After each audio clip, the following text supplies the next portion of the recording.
As if I needed another reason to hate Bernie Sanders, he may have just broken up Public Enemy.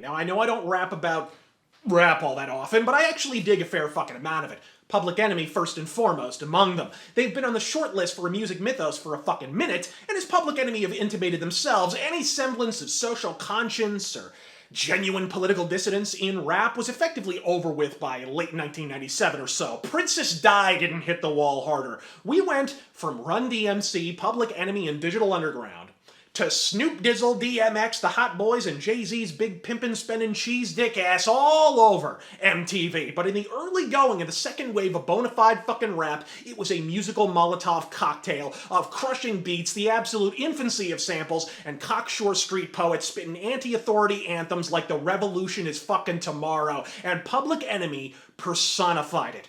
I wouldn't wipe my ass with their politics, mind you, but look, there's truth in there too. I want to stress, even as I stretch his ass, that even when I happen to think he's wrong, Chuck D ain't no chump. This isn't me talking trash. I, in fact, worked a signing with him at a comic store here in Phoenix back in '06, and I actually told them as much to their faces. Respectfully, in my experience, Public Enemy are the A1 real fucking deal. The line lapped the store when Public Enemy finally showed for said signing, so what did Flavor do before planting his ass and signing a single autograph? He marched his merry ass up and down the line, shaking hands, kissing babies, and personally introducing himself to every solitary mom, pop, and preteen in that line, just in case they had to leave before they played their show. Show was canceled, so they came back and played it outside for free. And incidentally, he signed every autograph regardless. Ditto for Chuck, Griff, and their touring DJ as well. But going from that to blowing Bernie, are you shitting me?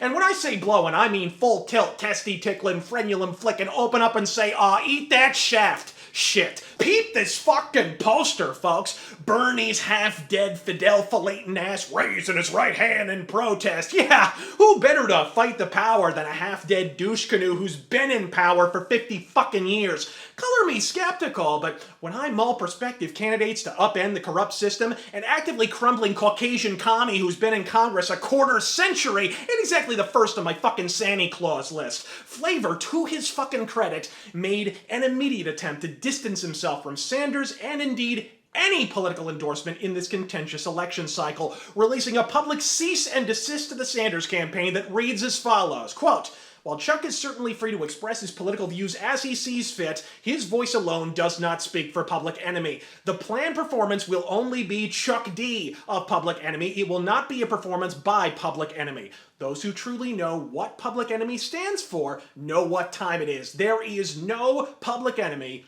without Flavor Flav. He has not endorsed any political candidate in this election cycle. The continued publicizing of this grossly misleading narrative is at a minimum careless and irresponsible, if not intentionally misleading. It is unfortunate that a political campaign would be so careless with the artistic integrity of such iconoclastic figures in American culture."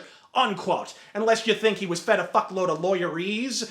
Flav himself signed the letter with the parting shot, quote, "Hey Bernie, don't do this." Unquote. Chuck D initially voicing disapproval in Flavor's decision, calling him uncharitable and unwilling to indulge in important causes like furthering the career of an advocate for an ideology that's killed, 100 million motherfuckers to goddamn date, and in a more banal context has some slight issues with pesky shit like the principle of personal property.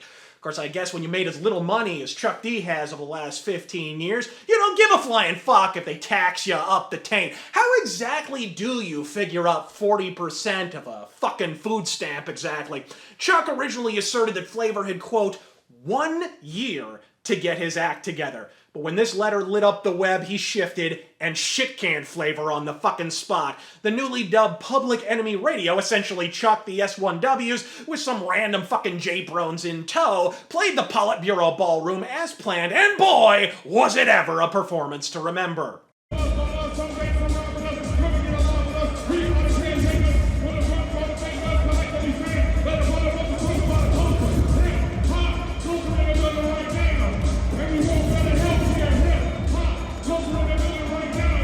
And the crowd goes mild. This is what you threw Flav under the tour bus for? So one out of every 50 members of the iPod Pinkos could lightly nod their honky heads at an event with 1/10 the turnout of the average Trump rally in Bumblefuck, Alabama? Fucking really? I don't mean to dump on D here. I actually think there's two sides to this story. For one thing, the acrimony here actually started long before Bernie started cutting checks from his corporate dark money donors. The lawsuit emerged from Flavor over the Public Enemy name and trademark, as well as royalties for writing credit on 50 separate songs. Chuck D laughed it off at the time and asked to know the name of the 50 songs Flav supposedly wrote. Look, Flavor's affection for Bolivian nose candy is the stuff of hip-hop legend. Dude stank like, glaucoma medicine at the signing I worked, and he's been reasonably upfront about all of his issues.